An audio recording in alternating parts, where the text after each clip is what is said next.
Bienvenue pour cette toute dernière capsule de la série Ici et Maintenant. Aujourd'hui, je vais juste vous parler rapidement de 3 livres. En fait, ce sont les 3 derniers livres qui me restent. Ce que j'appellerais mes 3 livres spirituels. Il y en aurait peut-être un 4e, mais j'ai jeté tout le reste. Donc je vais vous les présenter rapidement, puis après je vous lirai un message qui n'est pas de moi. Le premier livre, qui est celui-ci, Osho, Méditation apaiser l'esprit. Je ne vais pas vous dire que c'est un livre qu'il faut absolument avoir lu. Je le présente parce que d'une part il est de mon enseignant, Osho, et puis parce que au mois de juin, je suis tombée sur ce livre, et c'est ce livre qui m'a rappelé le chemin d'éveil sur lequel je m'étais engagée l'année de mes 16 ans, et qui m'a dit là, tu peux vraiment, c'est le moment de continuer, peut-être de faire les derniers pas, même si ça peut sembler prétentieux d'affirmer qu'on fait les derniers pas, parce que ça sous-entend qu'on est presque arrivé, et je ne voudrais pas laisser entendre ça. À un certain niveau, je crois qu'on n'est jamais arrivé de toute façon, mais il y a quand même des points marquants dans un chemin spirituel, et les retrouvailles avec ce livre, indépendamment de son contenu qui est intéressant mais qui n'est pas une révélation non plus, c'est plutôt pour moi des retrouvailles avec une énergie, avec un engagement, avec un enseignement, avec un maître dont j'ai pas vraiment reçu d'enseignement factuel, mais dont j'ai été imprégnée juste par son regard. Moi, quand je suis entrée comme disciple chez Osho, à l'époque il s'appelait Bhagwan, c'est juste parce qu'il y a eu son regard qui m'a bouleversée, qui m'a rappelé des choses que j'avais vécues dans la toute petite enfance, où je savais que la réalité n'était pas dans le monde ordinaire tel que mes yeux de chair me le montraient. Donc ce livre-là, il est marquant pour moi. Je ne suis pas en train de vous conseiller de l'acheter, même si le propos qui est tenu est tout à fait intéressant. Mais c'est vraiment un livre qui a pour moi je dirais plus un pouvoir de rappel, mais je ne pouvais pas ne pas le mentionner parce que la série Ici et Maintenant s'est ouverte avec ce livre, et elle a été continuée. Je disais qu'il y en avait un 4e livre, c'est le manuel du jeu de tarot qui a été réalisé par Bhagwan, que je vais essayer de vous trouver tout de suite. Voilà, je suis allée le chercher. Il s'agit de ce jeu dont je vous ai fait une revue sur la chaîne Blue Moon et Baba Yaga. Ce que j'appelle ce 4e livre, en fait, c'est le livret,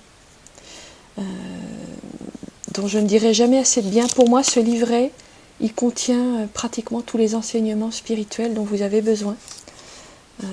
Voilà. Alors, il n'est pas très bien conçu dans le sens où si votre mental cherche à retrouver la logique du tarot, il va s'y perdre. Les 4 suites ont été renommées. L'ordre a été bouleversé, on a rajouté une carte, une 79e, qui est la carte du maître, mais peu importe. Voilà, ce livret-là pour moi c'est vraiment,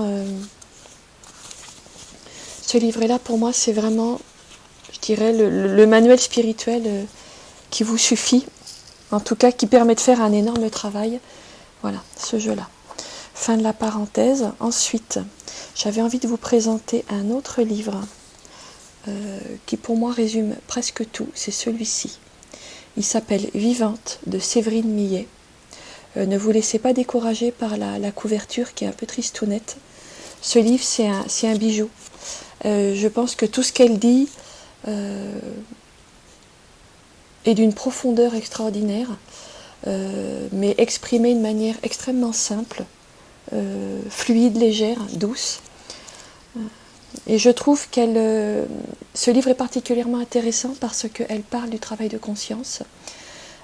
Séverine Millet, d'après ce que je comprends, est quelqu'un qui suit la voie, qui a suivi l'enseignement de ce qu'on appelle l'Advaita Vedanta, la non-dualité, mais sans tomber dans l'écueil de la non-dualité, qui est de dire il n'y a personne. La non-dualité, c'est une voie, en quelques mots, pour aller voir que le moi n'existe pas, que la personne est une création et qu'en réalité nous sommes une émanation de la conscience universelle et impersonnelle. Pour dire les choses très simplement et assez maladroitement, et souvent l'écueil ou l'impasse pour un certain nombre de personnes qui s'engagent dans la voie de la non-dualité, c'est de tout de suite se mettre en retrait dans l'espace non personnel et de faire l'économie ou de croire que l'on peut faire l'économie du travail sur la blessure de l'incarnation. Et de dire « Ah, il n'y a personne, donc il n'y a pas de souffrance ». Et c'est vrai que dans l'espace illimité de la conscience, la souffrance a disparu. Mais nous sommes quand même incarnés pour faire un travail en tant qu'être humain. Et voilà, et c'est souvent l'impasse de la non-dualité de ne pas le regarder. Et je trouve que Séverine Millet, elle décrit très très bien, d'ailleurs elle en parle au moment où elle parle de son cheminement personnel, elle décrit très très bien l'importance d'être à la fois en reconnexion, si je peux le dire avec mes mots maladroits, avec l'espace illimité, impersonnel, silencieux de la conscience, où il n'y a pas de souffrance, et avec notre vie incarnée, dans laquelle on a des choses à vivre, dans laquelle on vit des émotions, dans laquelle il y a des événements, il y a des circonstances, il se passe des choses. Et je trouve qu'elle fait une synthèse absolument parfaite de ce qui, pour moi, de ce que j'en comprends en tout cas, est vraiment un aboutissement du chemin de conscience ou du chemin d'éveil. Et puis le troisième livre que je vais vous présenter, c'est celui-ci.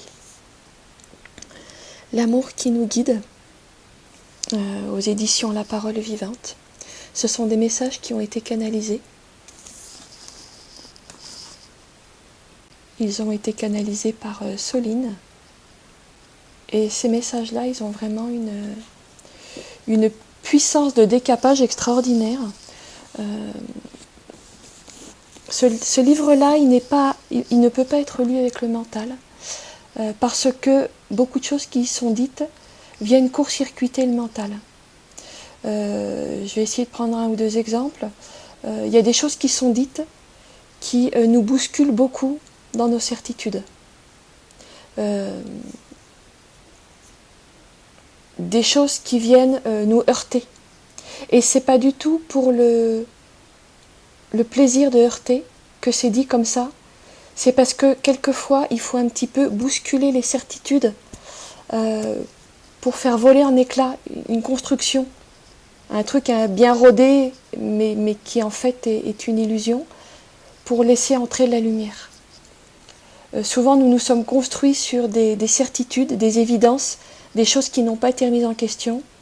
Et c'est un peu comme le coup de bâton du maître zen. Certains des textes, des messages transmis dans ce recueil de messages, l'amour qui nous guide, ont une fonction vraiment de nous bousculer. Il y en a un ou deux qui m'ont presque choquée. Je vais en citer un qui disait, et j'espère ne heurter personne, c'est pas mon but, mais c'est pour illustrer un exemple, qui disait si notre destin est de mourir assassiné, il faut bien rencontrer son assassin. Et si on le regarde du point de vue ordinaire, c'est insupportable.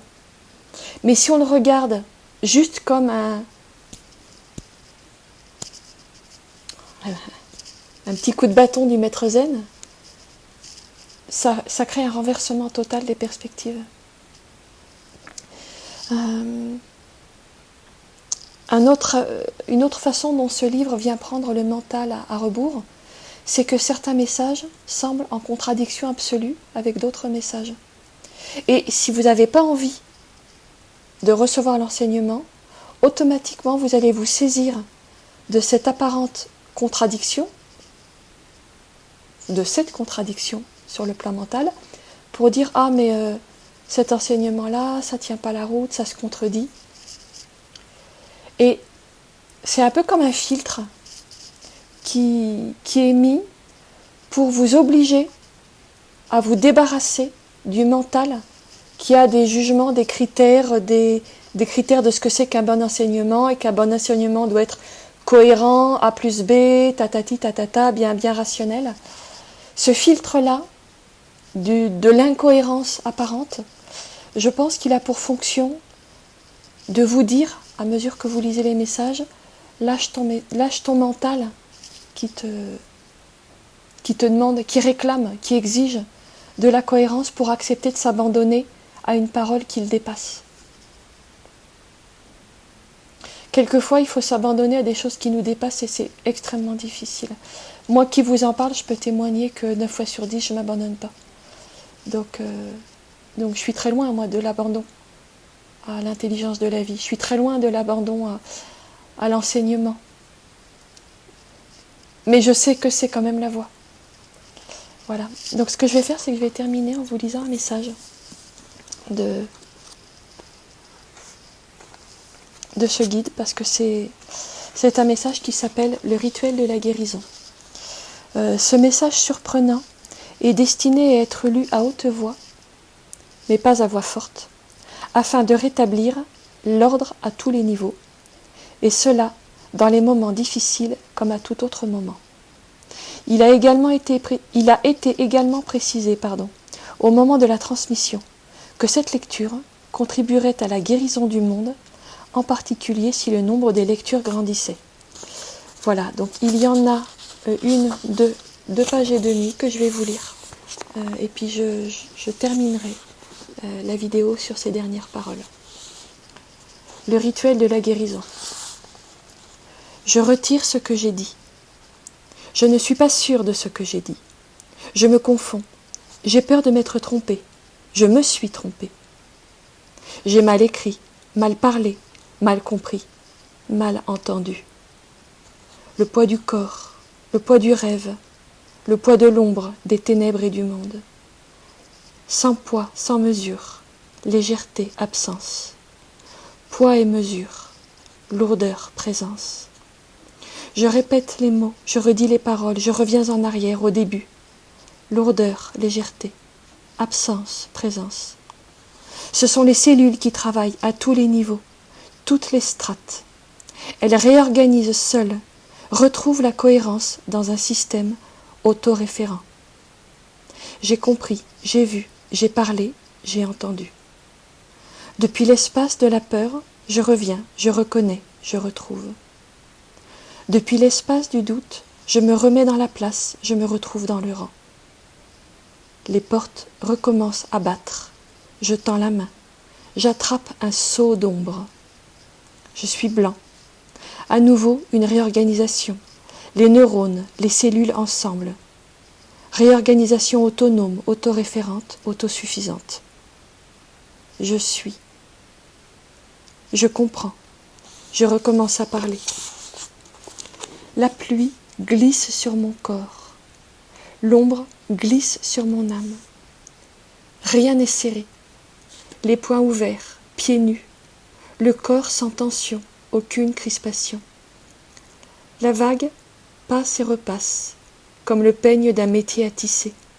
Il repasse en rythme et réorganise. Il remet la couleur dans la trame. Qu'il soit, que le monde soit, que l'autre soit. Ombre et lumière dans une seule main, pour une seule journée, un seul cœur. Le cœur bat, cesse de battre, bat à nouveau. Ce qui l'enserre se détend, puis se resserre et se détend. Quelque chose tape, tape dans la neutralité, tape dans la présence, tape dans la confiance. Je m'ouvre, je me ferme. Je m'ouvre, je me ferme. Il tape dans la neutralité. Il tape dans la parole, la présence. Je m'ouvre, je me ferme. Je m'ouvre, je m'ouvre, je m'ouvre, je m'ouvre. Le poing traverse et se retire. Il traverse rien. La main s'ouvre et il n'y a rien. Portes qui battent, cœur qui bat, corps qui bat le rythme de la présence, le chant, l'hymne, ceux qui chantent le nom du Seigneur, les noms de la mer. Le rythme revient, toujours le même. Ça s'ouvre et se ferme. Pulsation rythmique parfaite. Ordre parfait. Les cellules du corps s'auto-réorganisent à nouveau. Le flux recommence. Marée haute, marée basse. La lune et le soleil à leur place. Cela tourne en rythme, toujours le même. C'est le rythme qui guérit et nous replace dans l'ouverture, qui nous offre sa neutralité, sa fondation. Entendre le rythme divin qui donne naissance, vie, qui passe et fait passer. Un coup de gong et un autre, puis un autre, sans jamais s'arrêter. Le rythme frappe, tape, le bien, le mal, le juste, le faux, le méchant, le bon, tous et tout dans le rythme divin. Chantez, chantez toujours la parole. Le rythme est le secret, le rythme du message, le rythme de ce que j'entends, de ce que je dis. Je guéris si je donne le rythme, si je suis le rythme, toujours pareil. La cadence, le don. Reprendre, donner. Reprendre, donner. Donner, donner, donner. Toujours. Trouve le rythme en toi. Trouve la cadence. Trouve un tempo, toujours identique. Elle n'a pas créé le monde par un souffle, mais par un battement, un rythme. Elle a créé le monde en frappant avec le pied, en cadence, toujours pareil, toujours parfait. Il faut qu'ils entendent le rythme, la parole. Pas de mots, pas de conseils, pas de consolation. Les malades, les grands blessés, les enfants, le même rythme, le même battement, le même fondement. Écoute. Je m'ouvre, je me ferme. Je m'ouvre, je me ferme. Le rythme du monde, le jour, la nuit, cela ne peut s'arrêter. Toujours pareil. Je suis debout, je m'assois, je me couche, je me relève. Le rythme, la vie, le battement.